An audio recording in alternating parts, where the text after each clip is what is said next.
ఒక్కసారి ఆలోచించండి, మనం రోజు మనకు తెలియకుండానే ఎన్ని పనులు చేస్తాం, ఎన్ని చిన్న చిన్న నిర్ణయాలు తీసుకుంటాం. అసలు ఇదంతా ఎలా జరుగుతోంది? మన మెదడు లోపల ఒక ఆపరేటింగ్ సిస్టమ్ ఉంది. దాన్ని కాగ్నిటివ్ టూల్కిట్ అని కూడా అనొచ్చు. మరి ఈరోజు ఆ సిస్టమ్ ఎలా పనిచేస్తుందో ఒకసారి లోపలికి వెళ్ళి చూద్దాం. ఈ విశ్లేషణలో మనం ముఖ్యంగా 4 విషయాలు తెలుసుకోబోతున్నాం. ఫస్ట్, మన చుట్టూ ఉన్న ప్రపంచాన్ని మన మెదడు ఎలా కేటగిరీలుగా విభజిస్తుంది. ఆ తర్వాత, ఒక సమస్య వచ్చినప్పుడు దానికి పరిష్కారం ఎలా వెతుకుతుంది. ఇక మూడోది, నిర్ణయాలు తీసుకునేటప్పుడు మనం వాడే షార్ట్కట్స్ ఏంటి, వాటి వల్ల ఎలాంటి ఇబ్బందులొస్తాయి. చివరిగా, అసలు మన ఆలోచనా విధానం గురించి మనం ఏం నేర్చుకోవచ్చో చూద్దాం. సరే, మన ఆలోచనా ప్రయాణంలో మొదటి అడుగు వేద్దాం. మన కళ్ల ముందు రోజూ లక్షల కొద్ది విషయాలు కనిపిస్తాయి, వినిపిస్తాయి. ఇంత సమాచారాన్ని మన మెదడు ఎలా ప్రాసెస్ చేస్తుంది? దానికొక అర్థాన్ని ఎలా ఇస్తుంది? ఆ సీక్రెట్ అంతా వర్గీకరణలోనే ఉంది. సింపుల్గా చెప్పాలంటే ఈ వర్గీకరణ అనేది మన బ్రెయిన్లో ఉండే ఒక ఫైలింగ్ సిస్టమ్ లాంటిదన్నమాట. ప్రతి విషయాన్ని దాని కేటగిరీలో అది సరిదిస్తుంది. దీనివల్ల మనకి చాలా కన్ఫ్యూజన్ తగ్గిపోతుంది. ఏ విషయానికైనా ఫాస్ట్గా రియాక్ట్ అవ్వగలుగుతాం. అయితే మన బ్రెయిన్ ఈ ఫైలింగ్ సిస్టమ్ను ఎలా క్రియేట్ చేస్తోంది? దీనిమీద సైకాలజిస్టుల మధ్య 2 ముఖ్యమైన సిద్ధాంతాలున్నాయి. అవేమిటో ఇప్పుడు చూద్దాం. ఈ ప్రోటోటైప్ థియరీ చాలా సింపుల్. ప్రతి కేటగిరీకి మన మైండ్లో ఒక బెస్ట్ ఎగ్జాంపుల్, ఒక పర్ఫెక్ట్ మోడల్ అన్నమాట, అది ఫిక్స్ అయిపోతుంది. ఉదాహరణకి, పక్షి అని చెప్పగానే మనకు వెంటనే ఏం గుర్తొస్తుంది? చాలా వరకు రాబిన్ లాంటి చిన్న పక్షే గుర్తొస్తుంది. అంతేగాని పెద్ద ఆస్ట్రిచ్ కాదు. ఎందుకంటే ఆ రాబిన్ అనేదే పక్షి అనే కేటగిరీకి మన బ్రెయిన్లో ఉన్న పర్ఫెక్ట్ ప్రోటోటైప్. దీనికి కొంచెం డిఫరెంట్గా ఉంటుంది ఎగ్జెంప్లార్ థియరీ. దీని ప్రకారం మనం ఒకే ఒక పర్ఫెక్ట్ ఎగ్జాంపుల్పై ఆధారపడము. బదులుగా మన మెమరీలో స్టోర్ అయిన చాలా స్పెసిఫిక్ ఎగ్జాంపుల్స్తో కొత్త వాటిని పోల్చి చూస్తాం. అంటే స్పోర్ట్స్ కార్ అనగానే ఫెరారీ, ల్యాంబోర్గిని ఇలా రకరకాల కార్లను గుర్తుకు తెచ్చుకుని కొత్త కారు వాటిలా ఉందో లేదో చూస్తామన్నమాట. ఇది చాలా ఇంట్రెస్టింగ్ కదా. ఈ ప్రోటోటైప్ ఎఫెక్ట్ మనకు తెలియకుండానే మన లైఫ్లో ఎప్పుడూ పనిచేస్తూనే ఉంటుంది. అందుకే కొన్ని విషయాలు మనకు వెంటనే కరెక్ట్ అనిపిస్తాయి, మరి కొన్నింటిని ప్రాసెస్ చేయడానికి మన బ్రెయిన్కి కొంచెం ఎక్కువ టైం పడుతుంది. ఈ ప్రశ్న గురించి ఒక్క క్షణం ఆలోచించండి.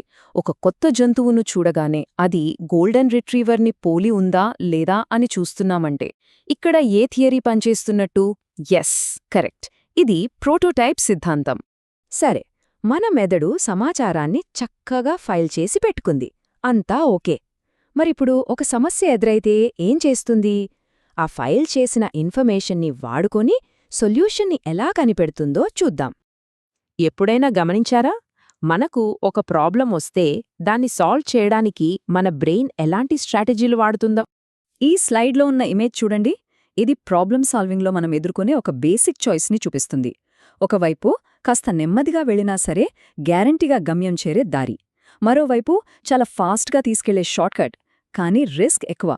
వీటినే మనం టెక్నికల్గా అల్గారిథమ్స్, హ్యూరిస్టిక్స్ అని పిలుస్తాం.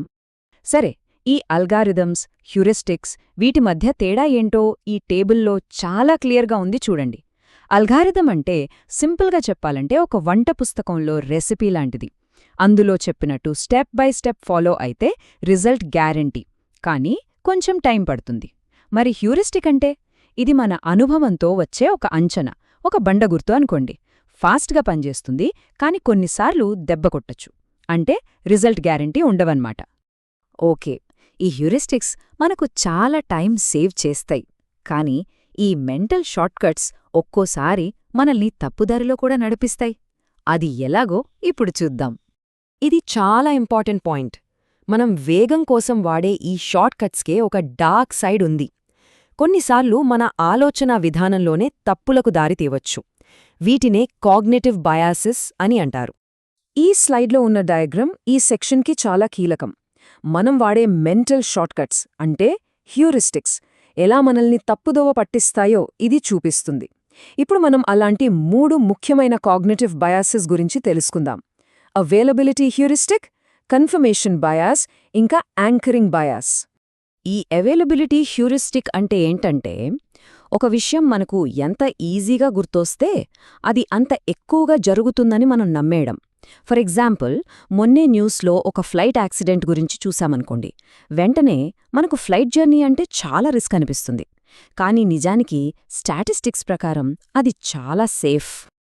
ఇక కన్ఫర్మేషన్ బయాస్ అంటే మన మైండ్ ఎప్పుడూ చూసావా నేననుకున్నదే కరెక్ట్ అని చెప్పే సాక్ష్యాల కోసమే వెతుకుతుంది. మనం ఆల్రెడీ ఏదైనా నమ్మితే దానికి సపోర్ట్ చేసే ఇన్ఫర్మేషన్నే మనం ఎక్కువగా గమనిస్తాం.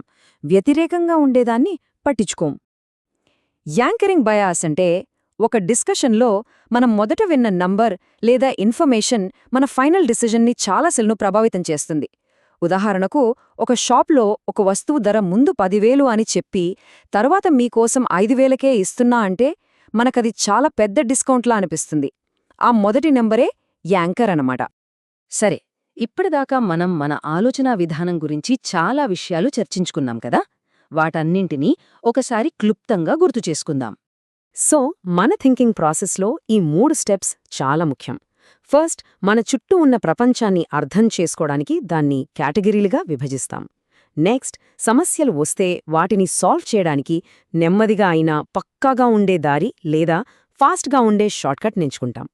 ఫైనల్గా, ఈ ప్రాసెస్లో మనం వాడే షార్ట్కట్స్ వల్ల కొన్నిసార్లు మనకు తెలియకుండానే మన నిర్ణయాలు తప్పుదారి పట్టొచ్చని గ్రహించాలి. మనం ముగించే ముందు ఈ ప్రశ్నతో ముగిద్దాం.